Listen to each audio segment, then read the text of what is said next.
شاید تو فیلم ها دیده باشید که یک مگس داره ویز ویز میکنه و وارد یک ساختمون میشه، اما وقتی دوربین میره جلو میبینی این مگس یک رباته و معمولاً تو اون ساختمون یا قراره جاسوسی کنه یا شاید هم میخواد یکی رو بکشه. یه جورای تخیلی به نظر میاد، اما احتمالاً یک همچین چیزی یا وجود داره یا به زودی ساخته میشه.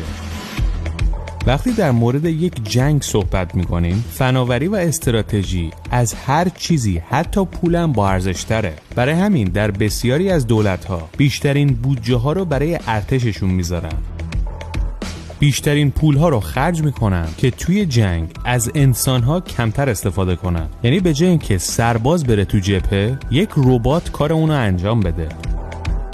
در سال 2016 یک روزنامه‌نگار معروف به نام انی جیکوبسون فاش کرد که سازمان دارپا دنبال یک همچین فناوری‌هاییه و داره آزمایش میکنه. حالا دارپا چیه؟ دارپا مخفف این جمله است: Defense Advanced Research Project Agency، که به فارسی میشه سازمان پروژه‌های پژوهشی پیشرفته دفاعی.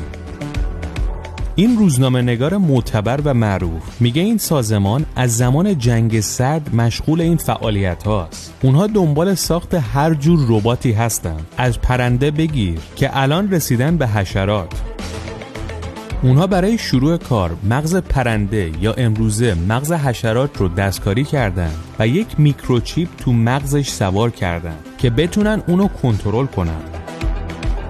شاید شنیده باشید آمریکا بالاترین بودجه دفاعی رو داره. وقتی رقمش رو میبینی که بیشتر از 800 میلیارد دلاره، از خودت میپرسی این پولها چی میشه؟ هر چقدر اینها ناو و ناوشکن و جنگنده بسازن، اینقدر پول احتیاج ندارن و تازه این بودجه سالی حدود 20 میلیارد هم میره روش. دارپا یک گوشه ای از پروژه های مخفیه که این خانوم فاشش کرده. معلوم نیست چقدر از این سازمان ها وجود دارن که این بودجه رو مصرف میکنن، اما اینم باید بدونیم بیشتر این بودجه نظامی صرف پژوهش و تحقیقات میشه. فقط میخوان به چیزهای جدید دست پیدا کنن. مثلا شرکت بوستون داینامیکس رو میشناسید؟ یکی از پیشرفته ترین ربات سازهای دنیاست. شرکتی که ربات اطلس رو ساخته. اطلس نزدیکترین ربات به یک انسانه. انی جیکوبسون در این مورد هم گفته که اطلس هم سفارش دارپا به بوستون داینامیکسه و یه دونه از این پروژه هاست. ده‌ها شرکت و مؤسسه برای دارپا دارن کار میکنن. شرکت هایی که فقط کارشون نوآوری و فناوریه.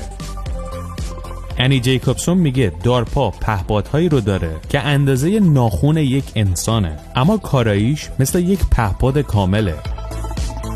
هدف دارپا اینه که این پهپادهای ریزشون رو طوری بسازن که هر جا میره فکر کنن حشره است. یه جوری دادن طراحی میکنن که کاملا شبیه زنبور باشن. در کنار ساخت این ربات‌ها، دارپا یک هدف بالاتری داره. اونها در یک قسمت جداگونه دارن روی حشرات کار میکنن. حشرات واقعی رو میخوان دستکاری کنن تا بتونن کنترلشون کنن تا هر کاری میخوان اونها انجام بدن. یعنی هیچ کس نمیتونه بفهمه که این یک پهپاده. اگرم بکشیش مثل یک حشره واقعی کشته میشه، چون واقعا یک حشره واقعیه، منتها حشره‌ای که مغزش به کنترل دیگران در اومده. در دنیا چند جای دیگه هست که روی این موارد کار میکنن. مثلا دانشگاه نانیانگ سنگاپور. در قسمت رباتیک این دانشگاه، همون کاری که ایلان ماسک در نورولینک انجام داده، یعنی کار گذاشتن چیپ در مغز انسانها، اینها همین کارو کردن، منتها روی سوسک انجام دادن. دانشمندان این دانشگاه موفق شدن سوسکا رو طوری کنترل کنن که مثلا به حرف اینها بدوه، راه بره یا بیسته. کنترل این سه تا کار سوسک رو فعلا به دست آوردن. کار کمی نیست، خیلی انقلابیه، چون نیروی محرکه این سوسک رو به کنترل در آوردن و میتونن از این نیرو برای اهدافشون استفاده کنن. نه باتری میخواد، نه سوخت دیگه ای. این فناوری ها خیلی جالبه، ولی از طرف دیگه هم خطرناکه هم ترسناکه. خیلی کارهای خوب میشه با این فناوری ها انجام داد، اما در کنارش خیلی کارهای بد و وحشتناک هم میشه انجام داد. مثلا اگر یک همچین فناوری دست یک انسان تبهکار بیفته، چه کارهایی میتونه باش بکنه؟ جالبه که بدونید همه دولت‌ها یه جورایی دارن روی این فناوری کار میکنن. همشون میدونن این چقدر خطرناکه، اما همشون میخوان اولین کشوری باشن که به این فناوری دست پیدا میکنن. مخصوصا آمریکا و چین خیلی دنبالشن. ولی چطوری میشه یک موجود زنده رو کنترل کرد؟ به زبون ساده یعنی این که کنترل سیستم عصبیشون رو به دست بگیری. سیستم عصبی یا به انگلیسی نروس سیستم در اصل سیمکشی اون موجوده، مثل سیمکشی یک خودرو. درست موجود زنده خیلی پیچیده تره، اما همون کارا داره انجام میده. مغز کامپیوتر خودروه و تو توسط مغز دستور میدی. موجود زنده هم همینه. اگر سیستم عصبی یا نروس سیستم رو به دست بگیری، میشی اپراتور مغز اون موجود. همین کار رو شرکت نورولینک ایلان ماسک داره انجام میده، منتها با مغز انسان.